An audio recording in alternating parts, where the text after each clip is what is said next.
Hi, I'm Michael Senoff, founder and CEO of HardToFindSeminars.com. For the last 5 years, I've interviewed the world's best business and marketing minds. Along the way, I've created a successful publishing business, all from home from my two-car garage.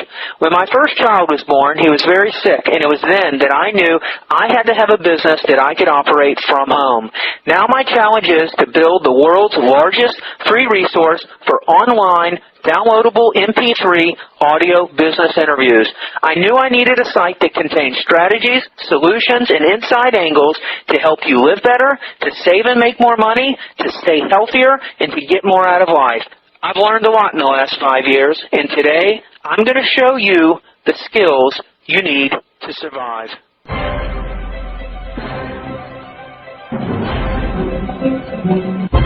But I think you are getting it, and I think you just said it. Stop trying to prove yourself. You don't have to prove yourself. Don't be the expert. Be the person who interviews the expert, just like what I do.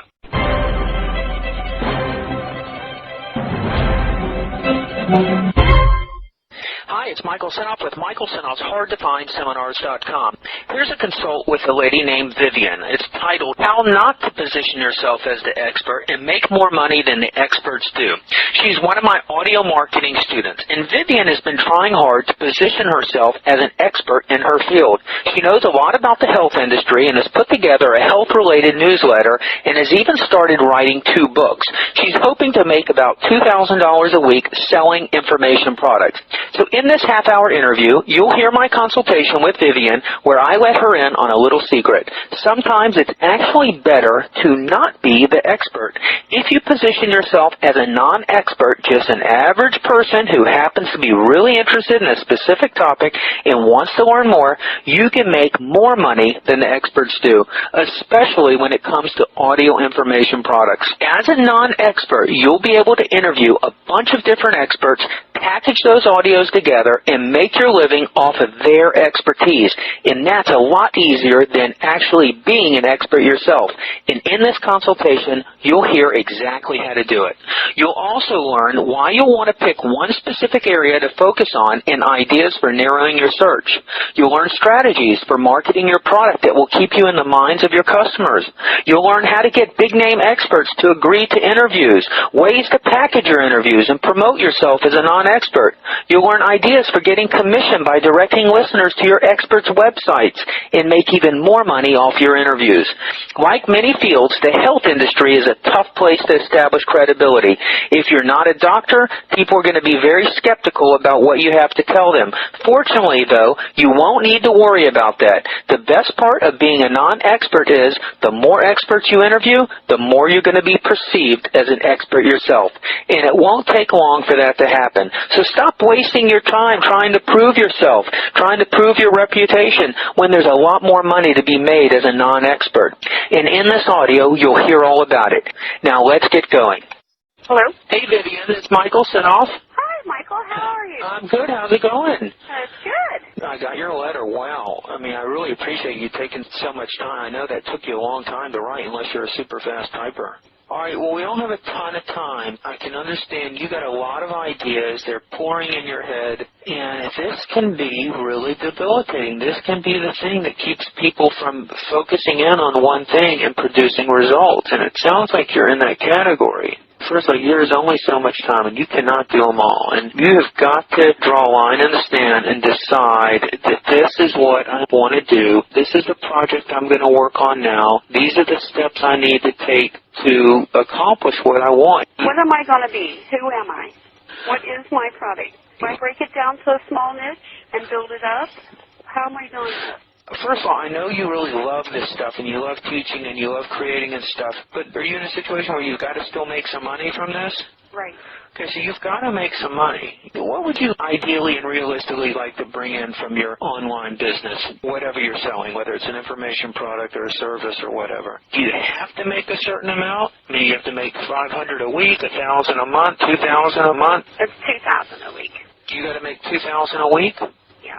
All right, so you're going to make $2,000 a week. So let's say that that's your goal right there. So you need to sell something, and let's say 5 days a week, you need to sell $400 worth of something every day, right? If you're going to work 5 days. Okay, so you're going to make $400 every day selling something. Now, we got to figure out what are we going to sell to do that. What ideas do you have of a product you'd like to create that we could sell? Any ideas of what you want to sell or what topic it's going to be on? Or are you open to anything? I'm open to anything. And I'm going to tell you why. Because I know once the money comes in, just one piece of money, the feeling is created where you know you just move on. Once you get that first sale, that's when you get that motivation and inspiration to move on. I'm working on putting all these things together, but there isn't any money coming in. And I know how that works once the money comes in. What are you working on now? What do you have put together? Well, I'm in conversation with Kroger still because I know ways that they can move their organic produce. Well, you told me about that. I see marketing mistakes every single day, especially even in the checkout line. I never get charged organic prices ever. And I've saved all those coupons and those kind of things. The supermarkets are undercharging you? Oh, yeah. The cashiers just... They don't know that it's organic. Even though there's purple tags on it and purple rubber bands, they're not paying attention. I see. So the supermarkets are losing big money. Yeah, they are. And because it don't have preservatives, they need to move it within a week. And they leave it laying there all rotted and swiveled up. And I know ways to move that, too, because just some recipe cards and some little information telling people what they can do with these vegetables. Most people only know what to do with an apple, banana, and an orange or something, you know. Okay, gotcha. What else have you been working on? I actually, last week, created a small newsletter for my family and friends, and I did that because I realized that I should be sharing this information with my family because Memorial Day weekend I saw, they just didn't know a lot of things, so I started that just on the side. Where I was going with that is maybe 4 weeks and see how they liked it, and then I thought maybe I could grow that, but I don't know if there's money there. You know, your expertise on these topics on health and nutrition and the chemicals and all this stuff, didn't you mention in your email that you're writing a book? Yeah. Is that all about that stuff? Yeah, I have 2 books started, and yes, one of them is about that. There's one thing I wanted to ask you about. Do people really want to know all this chemical stuff and that the FDA is not watching out for them and their FDA is really their enemy? Do they really want to know that stuff? Because I want them to know it. Absolutely. There are a lot of people who want to know about this stuff. Yeah, like when you were telling me about how dangerous the microwave oven, you know, we use our microwave all the time. Some of the stuff I knew, how when you're microwaving vegetables, you're killing all the content, but what does it actually do to the food? It actually destroys the food, and it actually creates this kind of carnage. What it creates isn't known to a human. It creates something in the food? Right. First of all, synthetics do not belong in your body. Now, I can understand when you're microwaving with plastics and stuff like that in the microwave. That is not good. Let me ask you a question. When you were growing up, and to your children, do you tell them, get away from the microwave, don't be looking at it, that it's going to get in your eyes? And yeah, sometimes. Think about it, that whatever you just told them to do, that goes into your food, and you eat it anyway. Yeah, I see what you're saying. Do you drink bottled water? I have a filter in the home. Do you have a filter on your shower? No. Okay. Your skin is the largest organ of your body, which covers 70%. So that 10-minute shower in the morning is more than 10 glasses of your tap water because everything that touches your skin gets absorbed into your body. So your chlorine and your fluoride are all just slipping right in every morning. Yeah, you see, I didn't realize that. I have all kinds of that type of information. See, that stuff's really good. Okay. Did I use that? Absolutely. See, my whole thing had to turn a $28 book into a $3,900 information product. You want to add more value to it. So let's just say, for instance, you did a topic every month and you wrote about it. Or let's say you maybe interviewed an expert about it. Do you know a true expert on the dangers of microwave ovens? Yeah, a lot of people I hang out with. Let's say you're selling that information. Let's say you're selling an hour-long interview about the dangers of your microwave or about filtered water, safety and hazards of chlorinated tap water, whether it's in the shower or drinking. Like you just brought that thing up. You'd absolutely, totally prove to me I've been drinking filtered water, but in the shower I'm not doing anything about filtered water, so it's just like nullifying the effect, right? Right. Nobody really thinks of those things, Michael. Those are 2 things. You illustrated decided very quickly about two things that I'm doing in my home, even with my kids, that I haven't really thought about. But you've got to credentialize yourself. So if you're going to sell me an hour interview all about this, hidden facts about your microwave or hidden facts about filtered chlorinated water or whatever, who is Vivian? Are you a credible expert? Okay? You don't have to be the expert. You hear me say this over and over again. But I guarantee you go to Barnes & Noble or Amazon.com and you go search these topics and you will find scientists, you will find experts on this that you can interview. Even though you know it's all true, that's fine. It would be nice coming from you, ego-wise, because you're positioned as the expert. But let's look at the leverage. I'd rather see you interview, Dr. Norman, whoever, who's 50 years have been studying chemical reactions in food due to microwaves. You can find expertise like that, scientists and people who have probably written reports and books. So when you describe what you're selling, this interview on the dangers of the microwave, you have that instant credibility. You're leveraging off his 50 years of research on microwaves and all this research, and he's got a book out, and you've secured an exclusive interview with him. Okay? Now you've got something real valuable that you can sell. And it's not Vivian saying, I know all this stuff about the microwave, and you should buy it from me, because anyone listening to that, they're going to say, oh, yeah, sure, she just wants to sell something. But if you say, I know some of this stuff, and it interests me, but I sought out and found the foremost experts on the dangers of the microwave and on this research, and here's why he's an expert, and you leverage off his whole lifetime of research on this subject, then you've absolutely proven that you've got something real valuable to sell, that hour-long interview that you've done with this guy. You see what I'm saying? Different positioning, and you've got something that definitely can be sold. And let's say you did a series of these audio interviews on topics that are dear to your heart or that you're concerned about. Really interesting stuff. And you can create wonderful interviews, and before you know it, if you have 5, 6, 7, 8, 9, 10 of them, that stuff can be sold. It can be sold as a monthly audio newsletter, just like you see on my site. Once I do these interviews, they're transcribed, and you have the written transcripts.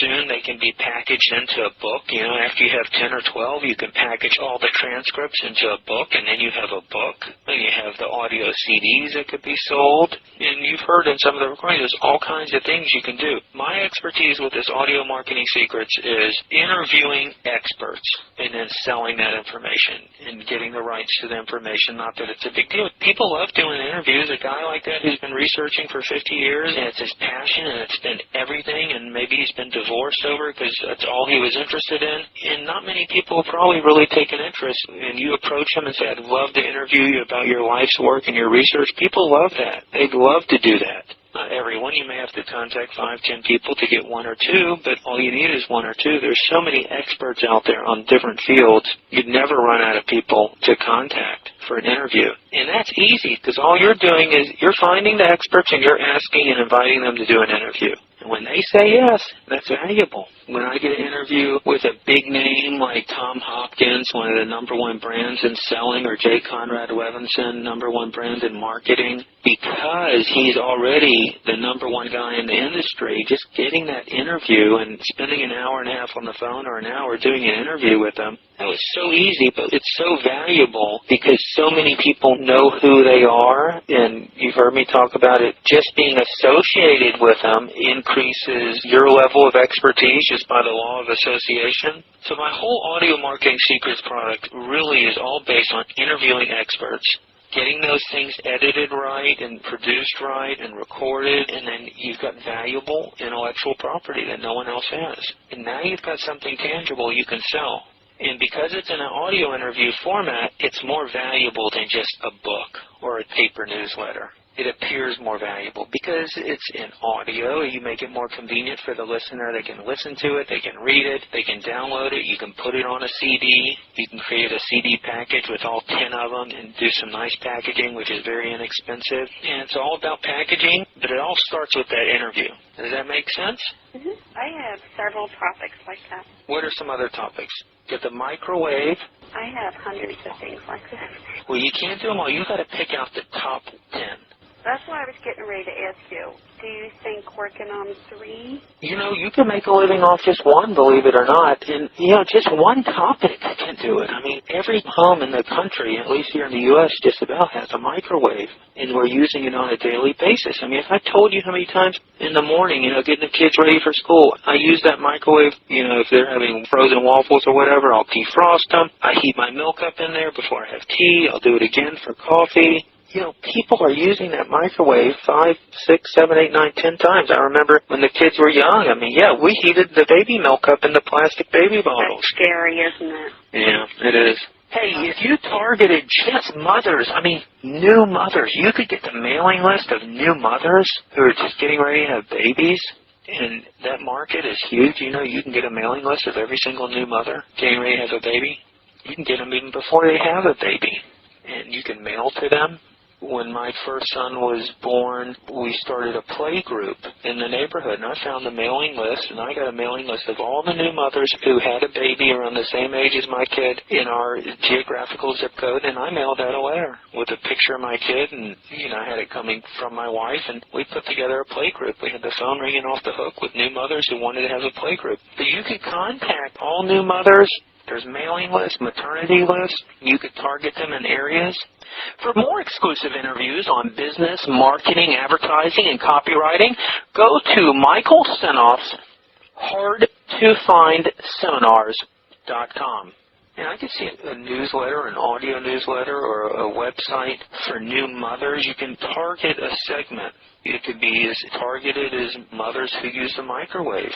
You could be the microwave lady and educate. You can become the expert on microwaves and the results it has on food, and pick one thing. So when you pick one thing and you stick with one thing, you're easy to remember.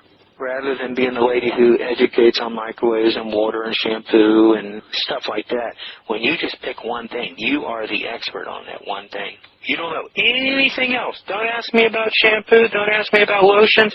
All I know is microwaves. And I know how bad they are for you. And here are some solutions on how to use your microwave safely. You know, you can make money selling the information, but you want to also look beyond that. I did find a little turbo oven that can be used. There you go. I was just going to say, hey, how could you make money? Maybe there's a special microwave that works or heats your food just as fast, but doesn't give you the harmful effects.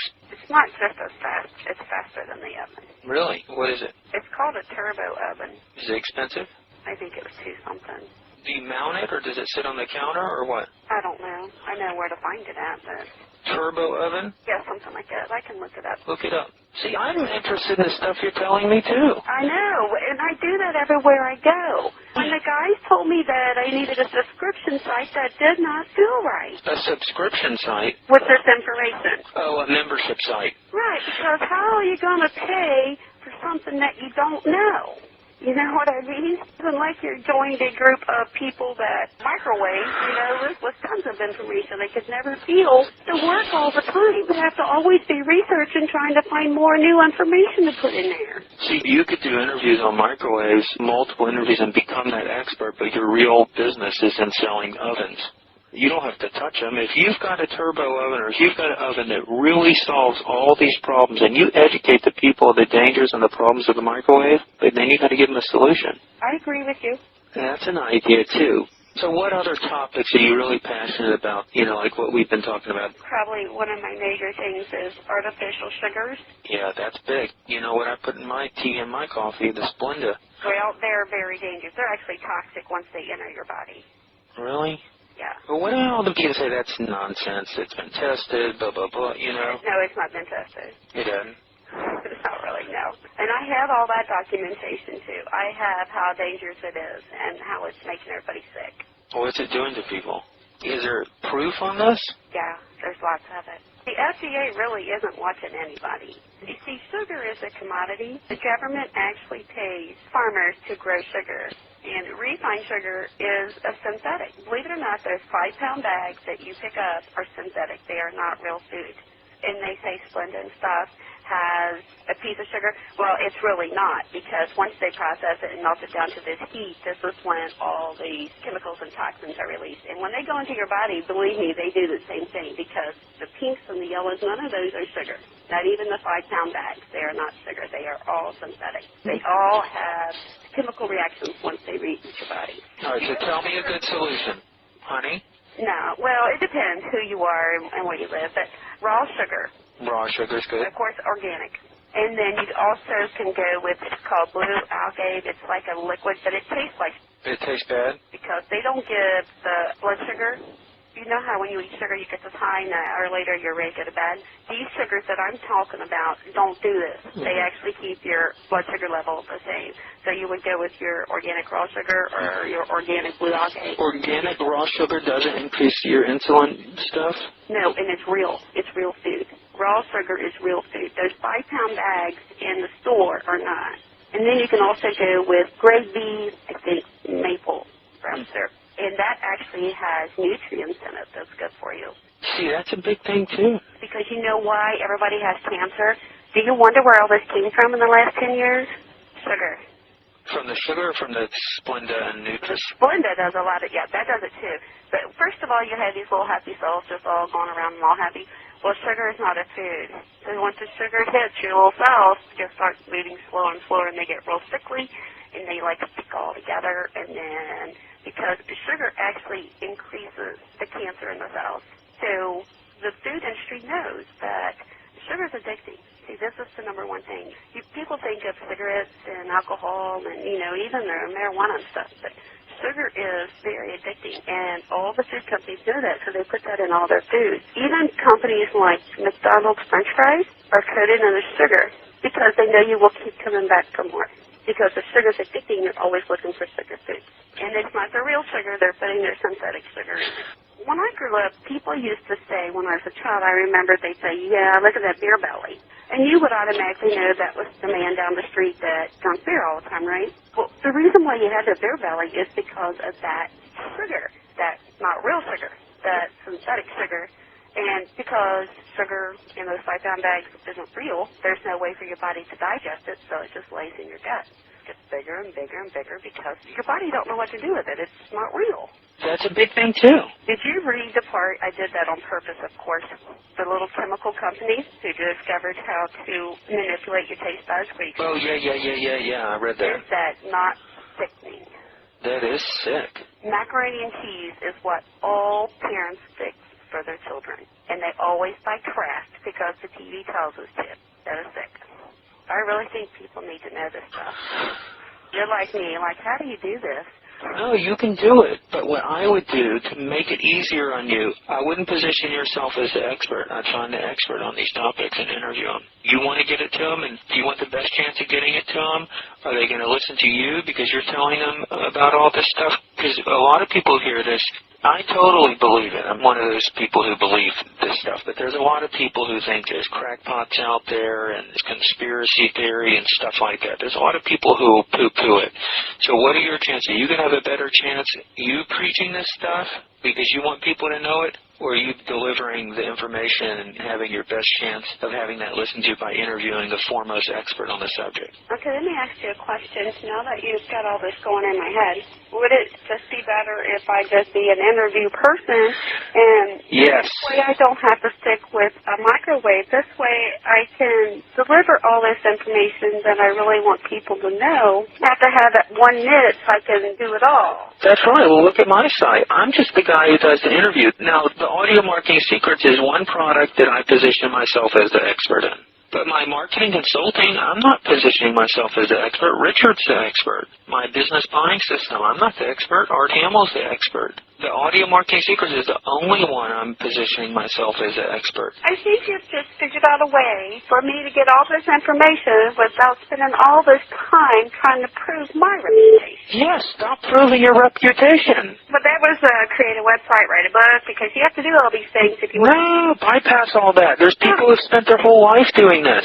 Oh, this is good. And because there's more things I want to address too, I tell you, I have hundreds of things that's really, really good for people. Well, give me another idea. Are you familiar with things like acid and alkaline foods and how they actually work?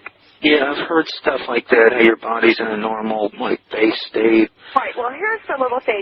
Every time I tell this story, this moves people to understand a little bit more why I eat the way I do. And don't get me wrong, I like a glass of wine, and I love pizza, too. I only do it occasionally. First of all, sickness and disease cannot live in a healthy body. You cannot be sick if you have a healthy body. It's impossible. So therefore, the more you keep your alkaline up, when your body gets acid, that's when sickness and disease comes in. Your acid foods are all the things. You know, your intuition tells you that you should not be eating all these things, these processed foods, these pizzas, and everything else people eat throughout the day. So what actually happens is when you eat these, now, I always use pizza because I can testify to that. When I eat pizza, and I won't stop at one, which I'm getting better at that, because literally you've just shot your alkaline level down, your sugar level drops, and you're tired. What actually happens then, when you have that tired feeling, you want to go to sleep, go to bed, you don't do anything, your thoughts, you have the lower energy, therefore you don't have any good thoughts. And it works just vice versa, because if you eat a lot of high alkaline foods, and I do juice, and I juice with a lot of greens, but when you have your alkaline level up, you have lots of energy, therefore your thoughts and your feelings are all in a happy mood. Yeah, I remember listening to an interview, a guy, I remember his story, he was depressed for a long time. I forgot the guy's name, I can find it, and he sells information on how to go raw food diet. But he talked about how nothing could help his depression. And then when he just started eating fruits, it started eliminating his depression. And he's the raw food guy. I can find him. He's on my mailing list. We have a meetup group in Cincinnati. We have a raw foods group. We have another nutrition group that actually shows people how to read the labels. Well, this is all great stuff, and there are huge markets for this type of information. But I think you are getting it, and I think you just said it. Stop trying to prove yourself. You don't have to prove yourself. Don't be the expert. Be the person who interviews the expert, just like what I do. No, I'm going to be twofold. That way I will be able to get the information. You'll be able to get the information because you have a good understanding. So you're controlling the interview. So you know the right questions to ask. So when you do the interview, you're going to be able to produce a good interview because you have a lot of knowledge on these subjects. And you want to make sure that you can dig into that interview and really grill this guy based on what you know. And you may even have additional questions. You can give them a challenging interview because you're knowledgeable about the subject. And you want to do more research before the interview. It's the information people want, and if they can get it from a renowned expert on a subject, they're willing to pay. So I'd first focus on getting some product, which is going to be your audio interviews. And once you have the interview down, then you can get it transcribed. That's going to be important and valuable to get it into transcript form. So there's people who you give them the ability to read it. The interview person, what do I offer him? Let me ask you this. When you see someone go on Oprah, what's in it for that interview person? When Oprah interviews Tom Cruise, he's got a new movie coming out, he's got a book. They don't go on to Oprah for nothing. So you explain to him in your marketing efforts, you're going to expose his expertise in his book and his stuff to people who ordinarily don't know about it. And if he's got a book on Amazon, he's saying, hey, I want people to know about me, right? Anyone marketing understands the interview. It's promotion. He knows if he's selling books. His interview with you is a chance to sell more of his expertise and his consulting services and what have you. And, if you can really establish and forge some good relationships with these people, and if you're able to get this interview out to a lot of people, you can negotiate commissions. If he's got something good to sell, you can make a deal with him. Say, hey, for anyone I bring to you through my interview, would you be willing to pay me a piece of the action? That's if it happens. But I wouldn't focus on that yet. I'd focus on just let's get a good interview that you can sell. So it takes the pressure off of you trying to establish yourself as the expert. And you borrow a person's lifetime of expertise and credibility, and that's what's going to sell it. You're just the presenter. Just like Oprah when she brings these experts on. Oprah, she's not an expert at anything except interviewing. She brings the experts on. She brings Dr. Phil, the relationship expert. She brings Dr. Oz, America's doctor. She brings the divorce guy. You know what I mean? She's just bringing the expert. She's finding the best she can. She's done pretty well for herself, huh? Indeed. So you don't have to be the expert. And I think that's a good shift for you. That takes pressure off you. Is that a big shift in your thinking? Yes, I don't have to go try to get all my paperwork together. Yeah, forget that. Sometimes I just know things, and I purposely don't try to memorize what. like I read it, and I was like, oh, I can't believe that. I'm not going to do that no more. And even with the microwave, I have to look all that stuff up all the time. But I just know that I don't use it anymore. I have to go back and look at it. And you love learning this stuff, so the interviews are going to be a pleasure. They're going to be interesting for you, too. It just comes to me. Thank you very much. You have a wonderful day. All right, you too. Take care. Thank you so much. Bye-bye. That's the end of my interview with Vivian. I hope you've learned a lot, and I hope it makes sense to you to try and position yourself as a non-expert. For more interviews like this, go to hardtofindseminars.com.